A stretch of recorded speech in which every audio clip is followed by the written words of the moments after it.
A wise man once said, "History shows us again and again how nature points out the follies of man." I'm Adam Caesar, and today on Project Black T-shirt, we're going to be talking about Shin Godzilla, the new Toho Godzilla film. And then, as always, I'm going to give you a book recommendation if you like this movie to go check out. So, Shin Godzilla, Shin Gojira, just came out in the US, just is having this limited run. I think it's 3 or 4 nights. If you're watching this right after I put it up, you might be able to run out and still go see it in the theater, which I would highly recommend you do. We saw it with kind of a packed house. A lot of Godzilla fans, a lot of people came out for this first night. It was a really good movie-going experience. Shin Godzilla, directed by Hideaki Anno. I hope I'm pronouncing that correctly. I really like Hideaki Anno's Neon Genesis Evangelion. And you can see that influence here. He's the co-director. He wrote the script. His fingerprints are kind of all over this film. And as far as Toho Godzilla films go, it is maybe there's been 29 of them now, I guess. I'm pretty sure I've seen, if not all of them, close to all of them. It's the closest thing to kind of an auteur picture that I feel like Toho has allowed in their official kind of Godzilla canon. And that is a strong point in favor of me liking this movie. Which, just up front to say, is a movie I really, really enjoyed. I loved the experience of going to see it, but I wasn't 100% in love with the movie itself. But I'm still going to give it a kind of strong recommendation, especially if you're a Godzilla fan. I mean, if you're a Godzilla fan, I don't know what you're doing waiting to hear me weigh in on this, because I'm like a casual fan at best. But you should be checking out this movie. You should be driving to a theater near you that's showing it. The thing that struck me about Shin Godzilla, and I'm sure that will strike you too if you're kind of not ready for it, they released that first teaser trailer that's kind of very serious looking, very like po-faced, like this is going to be an intense Godzilla movie. It's completely not, and it's completely not, it seems like on purpose. The first half of the film, it does take a very kind of real world approach. It's not a sequel. It's not in canon with any other Godzilla film. They don't reference, Godzilla hasn't shown up in Tokyo before. This is kind of the first time, and it's happening in present day, and the government is kind of scrambling to react. Like, what is this thing? What do we do? How do we fight it? And the entire movie is following these bureaucrats and these different levels of government, and U.S. intervention and UN pressure placed on Japan, and like, how do we govern ourselves? And it's this movie it's largely about Japanese government and Japanese nationalism, and can we be self-reliant? Can we be, if we kind of cut through the red tape, can we be our own country? Or are we kind of mired in bureaucracy? And is that going to be the final thing that destroys us as a disaster-prone and as a kind of country that is willingly or unwillingly dependent on others? And it's heavy thematics, but it's done in such a way. Dr. Strangelove is the motion picture that most comes to mind, especially in the first half of this movie. It's openly comedic. There are all these different characters. It feels like what if Veep or The West Wing had to handle Godzilla. Godzilla is kept off screen for a huge section of this movie, to its advantage at some points, because the sequences that are taking place in boardrooms and other boardrooms and meeting rooms, and they kind of make a joke out of how the prime minister has to keep transferring to different places to get different updates and to give different updates to different departments. And it's openly comedic and very, very Japanese. So much so that I even, as someone who like thinks like, okay, I'm a civically minded with it person. I know a little bit about history. Even I was a little bit baffled by some of the layers of clear satire and subtext that are going on that to a Japanese audience would probably be very clear. I get the broad strokes, but I think I'm not going to, no American viewer, no casual American viewer is probably going to get all of this stuff, so I'm not going to even try to unpack a lot of it. Our protagonist, I think very tellingly, is the head of this disaster ministry, and he's kind of this young buck, up-and-coming political maneuverer, to the point where everyone says, like, oh, you're such a good politician, you're going to be such a great politician. And I wasn't sure, culturally, if that was a good thing or a bad thing, because, I mean, in most Western films and most American films, the politician is, like, the bad guy. The politician is, even if they're a straight shooting politician, they're always going to have like foibles and problems. I wasn't even sure this guy who's supposed to be our protagonist was going to be our protagonist for the whole movie, because I was kind of waiting for another clearer cut, more action hero to come in, and they never do. This is a movie about politicians and about bureaucracy, and about what an appearance of something like a Godzilla does to that. And it's very clearly, it's not even subtext. The movie is talking about World War II, and at a crucial point in the movie, there's the threat that the Americans want to come in and they want to say, hey, you should evacuate Tokyo because we're going to drop an atomic bomb on Godzilla to try to fix this. And it would be, you know, very clearly the third time that Americans have dropped an atomic bomb on Japan, and that is a problem. And there's not only that, but there's the Fukushima reactor disaster, earthquakes and typhoons, and these characters seem hyper aware that Japan has recently had a lot of hardships. And maybe that's why this bureaucracy has been able to balloon to the level that it has, that it can't take care of Godzilla. So, talking a whole lot about politics, but the movie talks a whole lot about politics. That is 90% of the movie, and the other 10% is Godzilla attacking.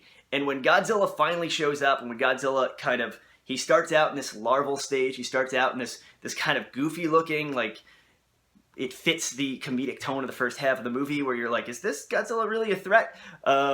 He has like this kind of life cycle where he's going through different stages. And the first one is very goofy, and then when he finally is super scary Godzilla, like I'm sure you've seen in the trailers, is incredibly cool.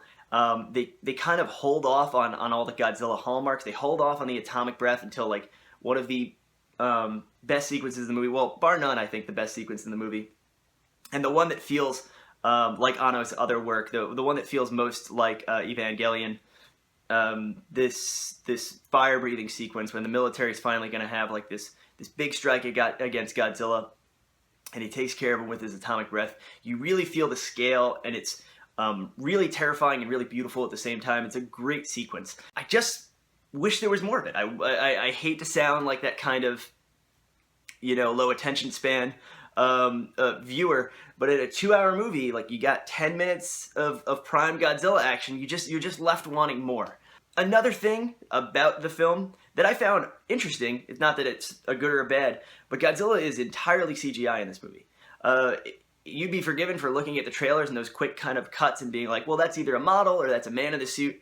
I'm pretty sure that I haven't actually looked into this, so maybe I'm making a statement, I'm talking out my ass and I don't know what I'm saying, but 90% sure Godzilla is 100% CGI throughout the movie. His tail, his face, everything. But he's made to look like a guy in a suit. He's made to look like a model. He deliberately has very low articulation. He moves very slow. It looks like a model, but it's CGI, and it's an interesting effect. I don't know that I love it, but I think it looks really cool, and it fits this kind of weird tone that the movie has, where it's a very pretty movie. It's a very well shot movie, but most of the movie is shots of boardrooms and shots of guys walking in hallways. It's a very nice looking hallway movie, kind of like, David Fincher's The Social Network. Like, that's a movie that takes place mostly in hallways, but it still looks nice. So I would highly recommend you go see this in the theaters. Go see it with like-minded people. My theater had a lot of laughing, a lot of clapping, a lot of like cheering, and it's one of those things where you're not expecting it to have the tone that it has. And I know that's probably qualifying as a spoiler, telling you like what the tone of the movie is, but from the first frame, it has this weird satirical bend to it, kind of meta, because we know that, the last Godzilla film is not a Toho Godzilla film. It's an American picture, directed by Gareth Edwards. And this is the moment where some of you are gonna rage quit this video.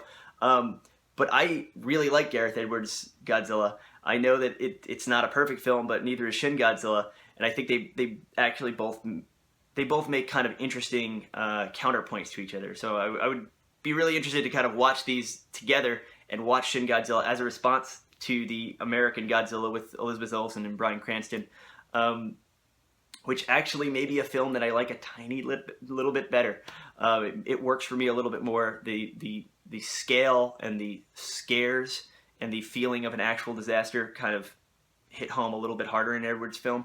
But Anno's film has other stuff on its mind, and it's a very interesting, very weird, very thoughtful, very like deliberately trying to mess with you kind of movie that sets up a whole bunch of stuff for a sequel that I'm wondering if we're ever intended to get. I'm wondering if this is a standalone movie, or I'm wondering if it's kind of got that kind of Marvel movie DNA in it where they're setting up all this different stuff that could happen later in the movie, and then the movie kind of ends pretty abruptly.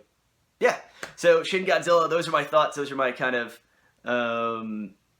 non-expert, inarticulate, rambling thoughts. This week's book recommendation, not to go too on the nose, but I wanted to pair a Japanese book with a very Japanese movie, and what I came up with was Revenge by Yoko Ogawa. This book it's not a novel, it's a book of short stories, a book of 11 short stories, but these stories are all interconnected. So I would not read it like sometimes I read a short story single author collection, sometimes I skip around. All these stories are meant to be read together. Some of them are kind of not even horror, some of them are kind of quiet, eerie stories, and then some of them are kind of right out there, clearly in genre, horror tales. I guess they call it, the subtitle is 11 Dark Tales. Ogawa, this is the first and only thing I've read from her. I know she has 2 other kind of pretty acclaimed novels, but Revenge, great, very cool, very beautifully written, even though it's in translation, but the translation is on point. A great book, really quick read, 11 short stories. I highly recommend it.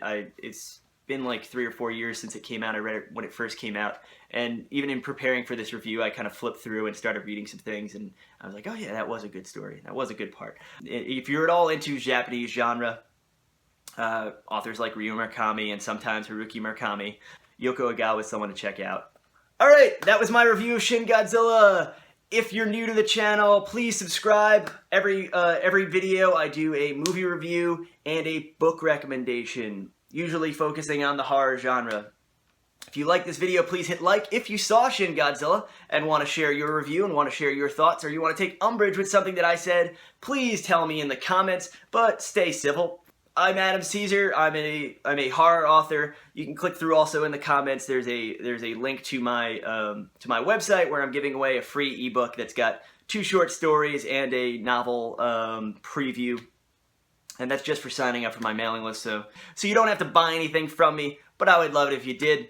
All right, until next week, have a good day.